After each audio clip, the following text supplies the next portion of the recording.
नेपाल में अब तक के चुनाव नतीजों से यह साफ हो गया है कि वहां पर जेन जी की सरकार बनेगी। वहां के मशहूर रैपर और काठमांडू के मेयर रहे सिर्फ 35 साल के बालेंद्र शाह की नई पार्टी राष्ट्रीय स्वतंत्र पार्टी 165 में से 125 सीटें जीत चुकी है, जबकि नेपाल की सबसे बड़ी पार्टी नेपाली कांग्रेस सिर्फ 18 सीटें जीती और पूर्व प्रधानमंत्री केपी शर्मा ओली की पार्टी तो सिर्फ 8 सीटें ही जीत पाई है। यानी देख लीजिए, नेपाल की जनता ने अपने पुराने सारे नेताओं को घर बैठा दिया।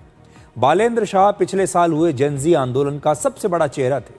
बालेंद्र शाह की पार्टी की बढ़त इस बात को साबित करती है कि नेपाल के लोग 74 वर्ष के केपी शर्मा ओली जैसे बुजुर्ग नेताओं के शासन से अब मुक्ति चाहते हैं। दिलचस्प बात यह है कि बालेंद्र शाह ने सीधे मुकाबले में पूर्व प्रधानमंत्री केपी शर्मा ओली को लगभग 50,000 वोटों से हरा दिया। ये दोनों एक ही कॉन्स्टिट्यूएंसी से एक दूसरे के खिलाफ लड़े थे और बालेंद्र शाह जीत गए, और वो भी बहुत अच्छे मार्जिन से। अब आपको बताते हैं कि बालेंद्र शाह की जीत का क्या मतलब है। नेपाल में जो इतना बड़ा परिवर्तन आया है, इसका क्या मतलब है।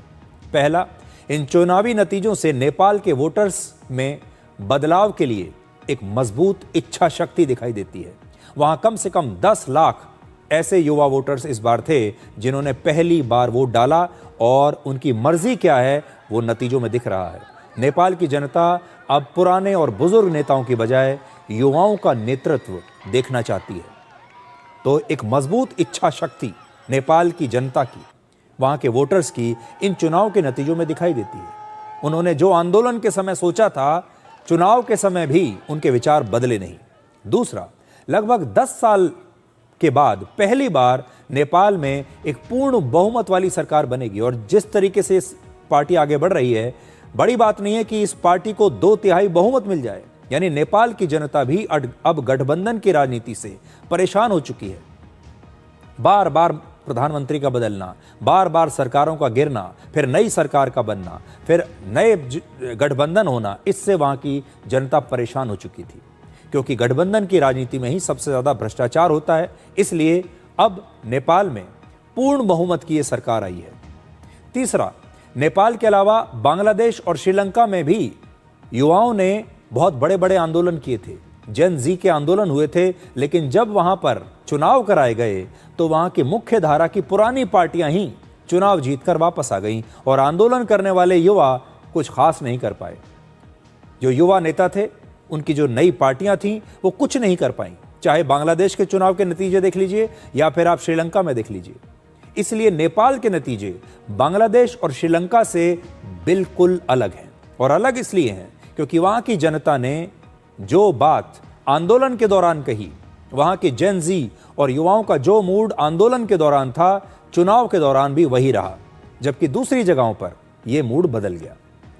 चौथी बात, बालेंद्र शाह के ऊपर अब बहुत बड़ी जिम्मेदारी होगी, क्योंकि नेपाल की आम जनता और युवा उनसे बहुत बड़े बड़े बदलावों की उम्मीद कर रहे हैं। बालेंद्र शाह को भी अब यह समझना होगा कि सड़कों पर प्रोटेस्ट करना आसान है, लेकिन किसी चरमराती अर्थव्यवस्था में बड़े बदलाव लाकर सरकार चलाना और जनता को खुश रखना बहुत ही मुश्किल काम है। गवर्नेंस एक अलग चीज होती है, प्रोटेस्ट करना अलग चीज है। अब बालेंद्र शाह को सबसे पहले नेपाल की खराब अर्थव्यवस्था को ठीक करना होगा, युवाओं के लिए रोजगार पैदा करना होगा, क्योंकि पलायन नेपाल की एक बहुत बड़ी समस्या है। लोग, वहां के युवा दूसरी जगहों पर जा रहे हैं रोजगार की तलाश में। इसके साथ ही शिक्षा और स्वास्थ्य सेवाओं को भी बेहतर बनाना होगा। अभी तक नेपाल की पूरी राजनीति भारत और चीन के बीच झूलती रहती थी, और वहां की सरकारों ने आम जनता के लिए कभी कोई काम किया ही नहीं। बस वो यही बताते रहे कि अब हम चीन के करीब जा रहे हैं, अब भारत के करीब जा रहे हैं। बालेंद्र शाह के लिए भी ये बहुत बड़ी चुनौती होगी कि वो भारत और चीन के बीच कैसे एक संतुलन बनाकर रखें। कहीं ऐसा ना हो कि चीन का प्रभाव उनके ऊपर बहुत ज्यादा हो जाए। भारत के सामने सबसे बड़ी चुनौती यही है कि वो नेपाल के 35 साल के इस युवा प्रधानमंत्री के साथ जल्दी से जल्दी एक नया रिश्ता स्थापित करें, एक नई केमिस्ट्री बनाएं उसके साथ, और ये भी सुनिश्चित करें कि चीन उन्हें अपनी तरफ बरगलाकर कहीं खींच न ले। अब जल्दी से आपको ये भी बताते हैं कि नेपाल के नए प्रधानमंत्री बालेंद्र शाह कौन है। 35 साल के हैं, तो मैं आपको बता चुका हूं, बहुत युवा हैं। इन्होंने इंजीनियरिंग की पढ़ाई की है और वो एक रैपर रह चुके हैं। राजनीति में आने से पहले अपने गानों की वजह से वो युवाओं में बहुत लोकप्रिय थे। उन्होंने नेपाल में भ्रष्टाचार, गरीबी और नेताओं के अन्याय के खिलाफ कई गाने गाए हैं, जिसकी वजह से वो बड़े लोकप्रिय हुए। इसलिए कई बार हम सोचते हैं कि जो भ्रष्टाचार है, नेता जो कर रहे हैं और जनता की जो परेशानियां हैं, ये तो सिर्फ न्यूज़ में आती हैं, लेकिन उन्होंने इन परेशानियों को संगीत में ढाल लिया और इन परेशानियों को अपने गानों के जरिए लोगों तक पहुंचाया। बालेंद्र शाह वर्ष 2022 में एक निर्दलीय उम्मीदवार के रूप में काठमांडू के मेयर बने थे और मेयर के रूप में उन्होंने भ्रष्टाचार विरोधी अभियान चलाया और उस दौरान युवाओं में, खासतौर पर जेन ज़ी में, वो बहुत लोकप्रिय हुए।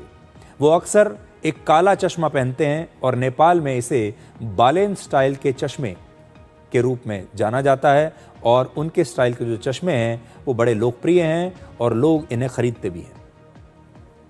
नेपाल में 4 साल पुरानी इन तस्वीरों की आजकल बड़ी चर्चा हो रही है, जिसमें नेपाल के पूर्व प्रधानमंत्री केपी शर्मा ओली ने बालेंद्र शर्मा को 4 साल पहले एक तबला गिफ्ट किया था और ये तब की बात है जब वो काठमांडू के सबसे युवा मेयर बने थे। ये तस्वीर 2022 की है और समय का चक्र देखिए कि बालेंद्र शाह खुद केपी शर्मा ओली को इस बार चुनाव में हराकर अब उनकी जगह नेपाल के प्रधानमंत्री बनने वाले हैं। तो केपी शर्मा ओली ने 4 साल पहले ये सोचा नहीं होगा कि ये जो लड़का है जिसे मैं ये तबला उपहार में, गिफ्ट में दे रहा हूँ, एक दिन यही लड़का मुझे घर बैठा देगा, उन्हें चुनाव में भी हराएगा, उनकी पार्टी को भी हरा देगा और इनकी जो स्थिति है उसकी अदला बदली हो जाएगी। और थोड़ी देर पहले प्रधानमंत्री नरेंद्र मोदी ने सोशल मीडिया पर यह जानकारी दी है कि उन्होंने बालेंद्र शाह से फोन पर बातचीत की है और उन्हें चुनाव में जीत की बधाई दी है। जेन ज़ी की हम लगातार बात कर रहे हैं। आप पहले प्रधानमंत्री मोदी का ये सोशल मीडिया पोस्ट आप देख सकते हैं, जिसमें उन्होंने बताया है कि उन्होंने बालेंद्र शाह से बात की है और उन्हें बधाई दी है।